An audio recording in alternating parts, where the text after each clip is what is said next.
សួស្តីបងប្អូនទាំងអស់គ្នាជួបគ្នាម្ដងទៀតហើយជាមួយនឹងវីដេអូថ្មីរបស់ខ្ញុំហើយវីដេអូនេះផងដែរនឹងនាំអារម្មណ៍អ្នកទាំងអស់គ្នាទៅមើលខេត្តកោះកុងជាមួយនឹងការជិះទូកហើយនឹងសកម្មភាពផ្សេងៗជាស្ដែងនេះគឺជាដំណើរកម្សាន្តបែបក្រុមហ៊ុនដោយសារខាងក្រុមហ៊ុនខ្ញុំគាត់ធ្វើជាលក្ខណៈ staff party នៅខាងកោះស្ដេចនឹងហើយជាស្ដែងទីតាំងដែលយើងនឹងធ្វើ staff party នោះគឺមានឈ្មោះថាកោះស្ដេច resort បើនិយាយពីទេសភាពវិញអ្នកនរគ្នាខ្ញុំមានអារម្មណ៍ថា fresh មែនតើនៅលើកោះនេះបន្ទាប់មកយើងនាំគ្នាទៅជិះទូកលេងពេលថ្ងៃហ្នឹងជិះទូកហ្នឹងបងប្អូនមិនមែនផឹកស្រាទេយើងនាំគ្នាផឹកទឹកហើយរួមធ្វើដូចផឹកស្រាអញ្ចឹងធ្វើដូចស្វឹងអាកឲ្យមួយ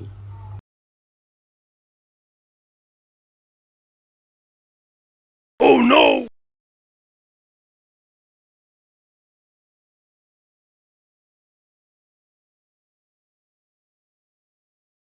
មុនដំបូងខ្ញុំគិតថាគាត់តែជិះទូកទៅបានហើយមានណានាំគ្នាទៅលេងជិះជែកនេះខ្ញុំឡើងភ័យហ្មងនិយាយមែនខ្ញុំអត់ដែរជិះទេ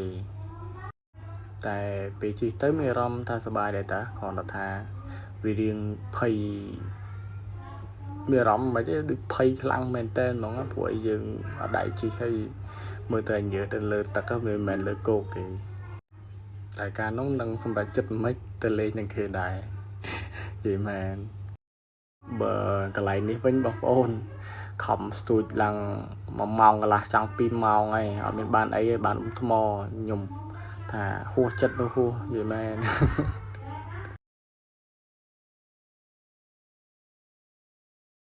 ចូលមកដល់កន្លែងនេះវិញគឺ DJ យើងហើយនឹងអ្នករៀបចំឆាកគឺគាត់ស្វិតស្វាញមែនតើរៀបចំឆាកហើយមានហូបមានអីនិយាយទៅ staff party នេះគឺអត់ឲ្យបុគ្គលិក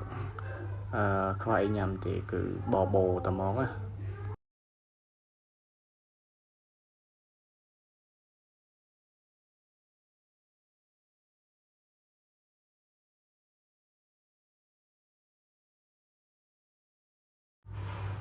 កន្លែងនេះមហោបបងប្អូនមើលទៅ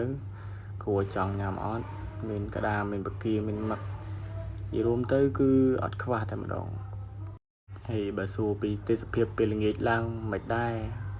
និយាយអត់ចេញទេបងប្អូនអើយគឺស្រស់ស្រាយមែនតើគាត់តែមើលឃើញក៏ចង់ទៅលេងម្ដងទៀតដែរនេះបើកន្លែងនេះវិញមើលខ្ញុំមកឡើងស្ញេញតែម្ដងព្រោះអីមេកំពុងតែហើយឈ្មោះចែកaward អ្នកណាដែលធ្វើការបាន5ឆ្នាំអញ្ចឹងនៅក្នុងក្រុមហ៊ុនហ្នឹងគឺបើធ្វើការបាន5ឆ្នាំគឺយើងបាន award ដំបូងគាត់ថាចង់ថត boomerang តែមានណាមកថតវីដេអូវិញវាតំណងដែរមើលឃើញបានរង្វាន់ផងបាន award ផងឡើងពេញហ្នឹងហ្មងធីមរបស់ខ្ញុំហើយ2នាក់នេះអត់មានគិតខ្វល់អីរួមសប្បាយបើធីមខ្ញុំម្នាក់នេះមើលបានច្រើនជាងគេមកអួតចឹងបានថាមើលតែសប្បាយចិត្តមើលឡើងរួមលុយឆាកហ្មងអត់ខ្វល់ទេហើយមកដល់កន្លែងនេះគឺនិយាយទៅរួមកញ្ចាក់កញ្ចែងសប្បាយហ្មងអត់មានកាត់ទុកអីទីសំហ្មងមកដល់លេងនេះគឺសប្បាយកប់សេរីតែម្ដងតាស្ដាប់ខ្ញុំរៀងធុញទីអីឥឡូវចូលស្ដាប់បទចម្រៀងដែលពួកគាត់រួមបន្តិចហ្មងអញ្ចឹង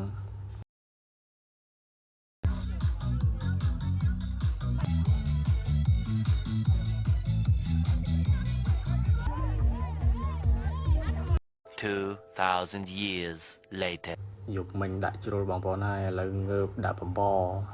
ហើយយើងក៏បានរៀបចំឲ្យវាយវ៉ាន់អីរៀបចំទៅវិញប៉ុន្តែថ្ងៃទី2នេះគឺយើងនឹងរៀបចំដំណើរកម្សាន្តបន្តគឺទៅកាន់ខេត្តព្រះសីហនុកំពង់សោមយើងហ្នឹងណាហើយ activity ថ្ងៃទី2អត់ទៅជាមានអីច្រើនទេបងប្អូនគ្រាន់តែយើងមកញ៉ាំអាហារពេលថ្ងៃហើយយើងត្រឡប់ទៅភ្នំពេញវិញ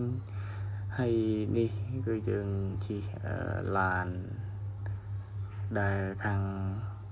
restaurant គេដុបយើងដើរលេងអញ្ចឹងយើងជិះដើរលេងអញ្ចឹងហើយវីដេអូខ្ញុំថ្ងៃនេះគឺមានតែប៉ុណ្្នឹងឯងសូមកុំភ្លេចចុច like subscribe channel របស់ខ្ញុំផងណាអរគុណអ្នកទាំងអស់គ្នាជួបគ្នានៅវីដេអូបន្ទាប់ណាបាយបាយ